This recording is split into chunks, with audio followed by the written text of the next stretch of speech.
Hello friends, welcome to EPG Pathshala. I am a faculty, Department of English, Jogesh Chandra Chaudhary College, University of Calcutta, Kolkata. Friends, we are into module 23 dealing with Elizabethan prose. This module is written by Dr. Madhumita Majumdar, who is a faculty, Bhangor Mahavidyalaya, Kolkata. Friends, in this particular module, we are going to look into how did the Elizabethan prose come into being, what are the major social, literary contexts, what are the areas of concern, who are the important contributors of Elizabethan prose. On the whole, we are to assess the importance of Elizabethan prose in the context of the Elizabethan literary tradition. As we already know that Elizabethan age is marked for sonneteering tradition, plays, and it is the age of the Renaissance. So, one contribution or one part of contribution under the head of prose that contributed a lot to the growth and development of literature in the Elizabethan time. Friends, it is difficult to concretely state the beginning of the prose writing in English literature.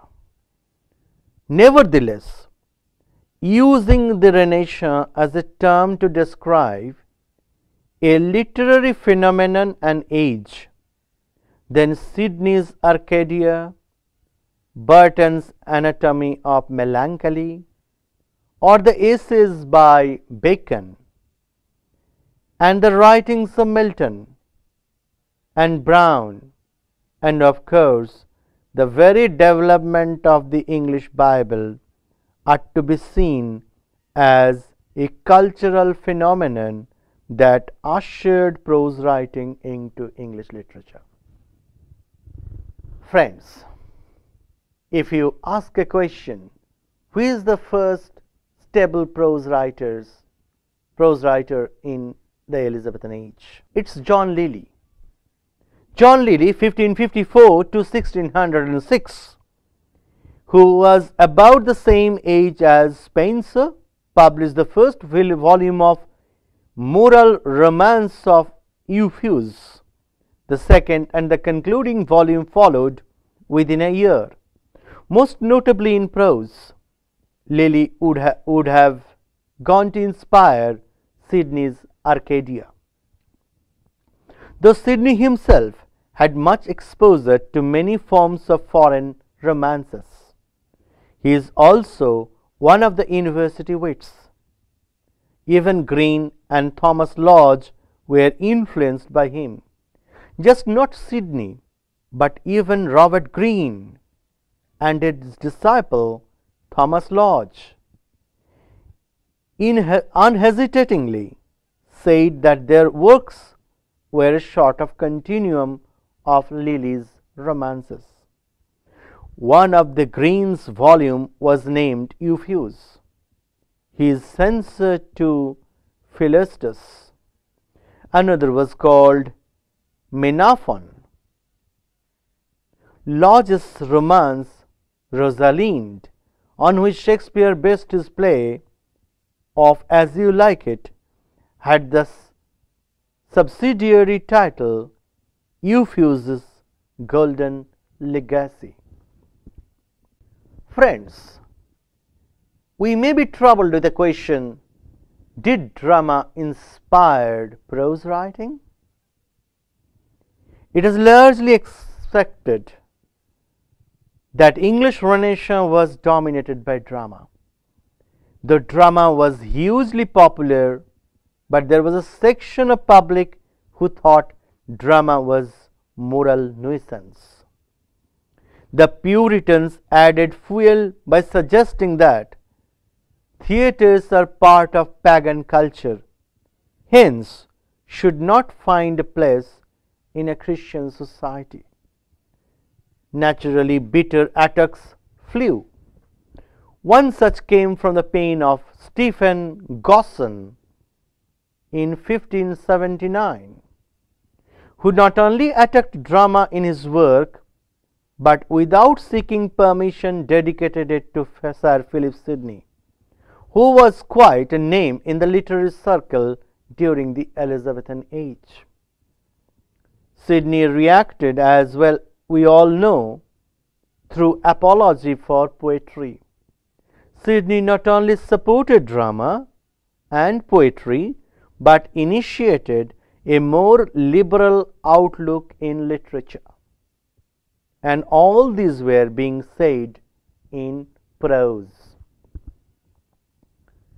Friends, now what's the relation between religion and prose? The age also saw religious controversies. It is thus but natural that prose works that dealt with religious subjects would abound. Some of the religious prose works of the time are Sir John Tyndale, remembered most famously for the translation of the Holy Book, the Bible, the Book of Common Prayer. This translation formed the basis for authorized Bible in the year 1611. It is written in traditional prose. His style is simple and method is direct. The reason was simple. Tyndale wanted Bible to read by the commonest of the common. The Elizabethan translation of the Bible was long-drawn project of the Renaissance, and it was notably done in prose. The Bishop's Bible was published in 1568 and was then constantly reprinted until it found culmination in the authorized version of 1611. It was under the reign of James I. However, the most dignified contribution to prose literature of the age was made by the theologian Richard Hooker, who was born in 1554 and died in 1600, whose style was largely based on Latin models, cumbrous at times, but reaching heights of poetic eloquence in his works. Hooker's masterly work of the Laws of Ecclesiastical Policy is the greatest of the non-fictional prose works during the Elizabethan period. It began appearing in volume by volume in 1594 and continued till his death. It was the first book in English which used English for a serious philosophic discussion. Hooker was a Protestant, and the purpose in writing of the book was to defend the Church of England and to support certain principles of church government. Friends, we have a separate module for Francis Bacon, but no discussion on Elizabethan prose is complete without referring to this great man. So here we have a brief discussion on Francis Bacon as a prose writer. Francis Bacon was born 1561 and died in 1626, whose career started when Hooker ended his own career. But Bacon was unlike Hooker in not adopting the Caesarean method. Bacon borrowed the term and the conception of the essay from the French writer Montaigne, whose essays first appeared in the year 1580. Incidentally, Bacon's great philosophical work was mostly in Latin prose. But when writing in English, Bacon showed equal capability. Like the flavor of the time, Bacon's English writing was embedded with a native taste. In his advancement of learning, his chief philosophical work in English, his vocabulary is exceptionally polite and of excellence level. Friends, you must be wondering, can pamphlet be a prose? I hope all of you have seen political pamphlets or social pamphlets in your lifetime. So, the Elizabethan age was also the age of pamphlets.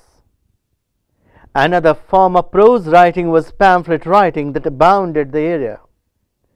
With the printing press and the universities providing an ambience of some amount of free expression on various topics of life and discourse. Pamphlet writing is the natural outcome of the age.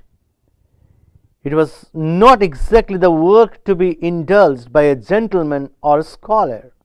So when Henry Howard, Earl of Northampton, got involved in the prose controversy in the year 1580, he was, of course, an exception. It was a general belief that writers who did not seek remuneration for their work wrote in prestigious genres. Print for a long time continued to be stigmatized and was not seen as respectable. A gentleman did not wish to make his writings public or common.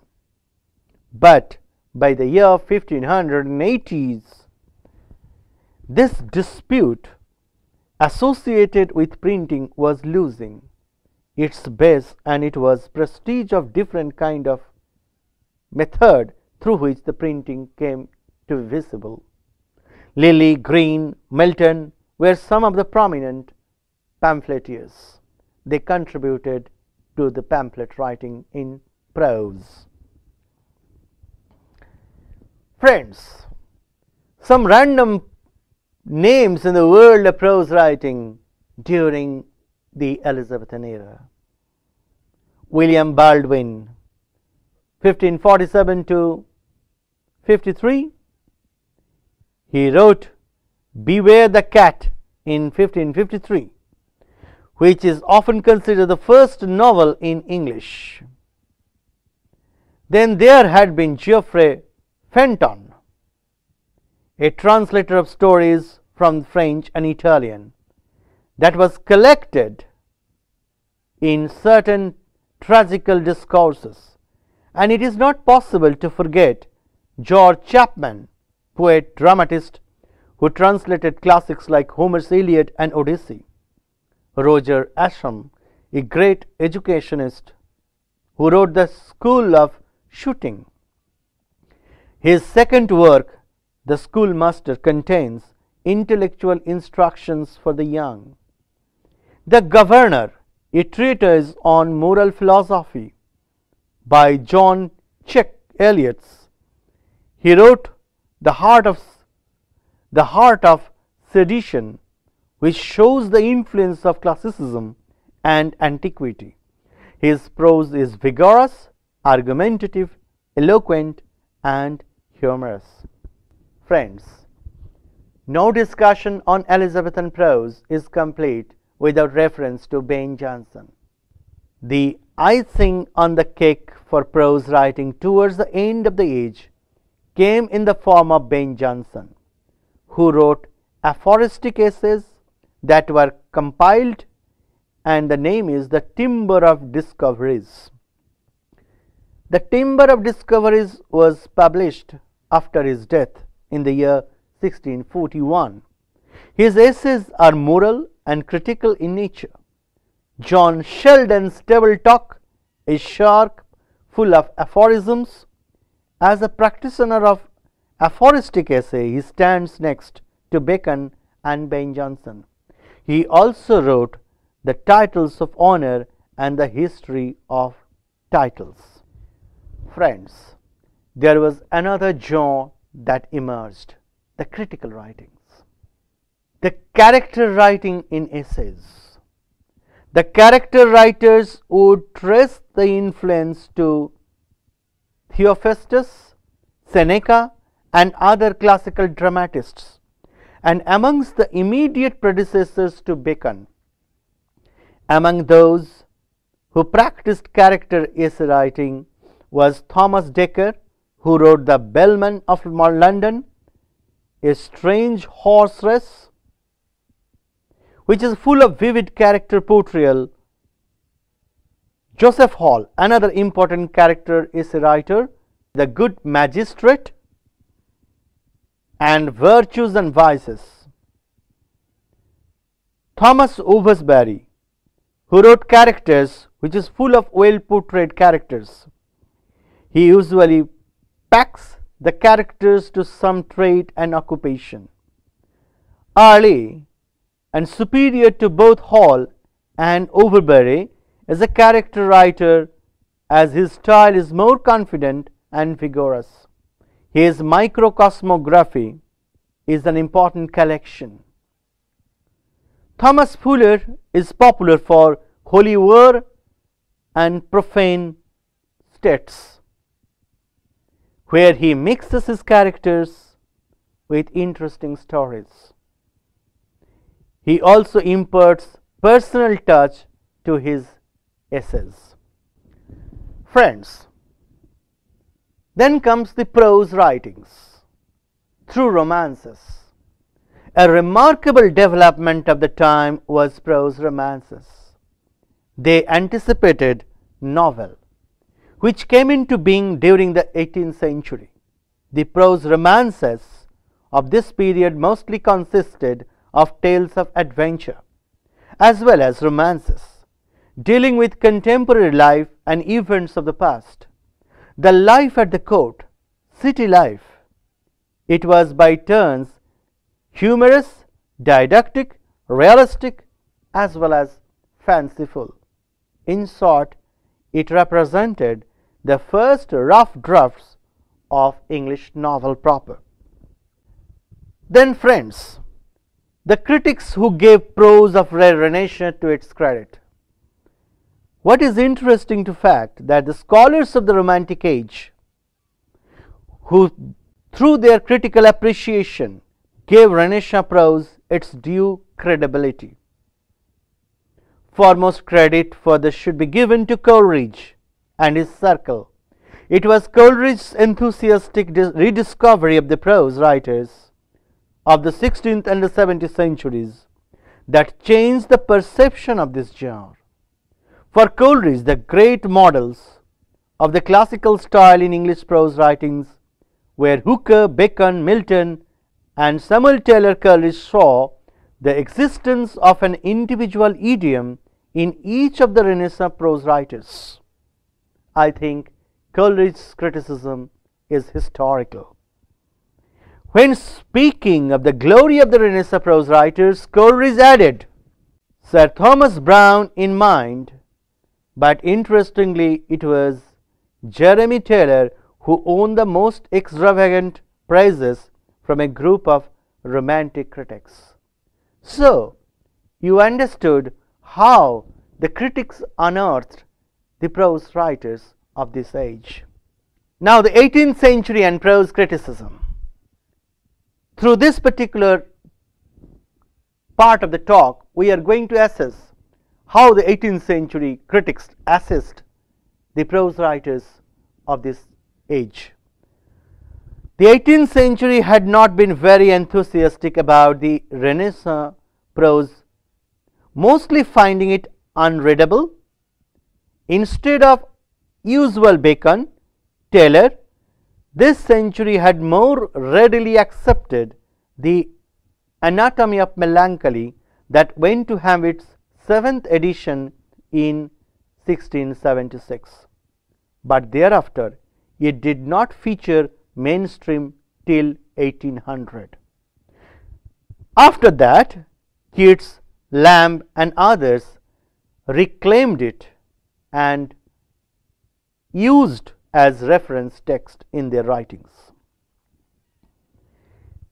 Hazlitt, on the other hand, in the introduction to his lectures on the dramatic literature of the age of Elizabeth, in which he makes comparative study of Bacon, Browne, Taylor, and speaks and endorses a common feature of Renaissance literature in general, of being rooted in the soil.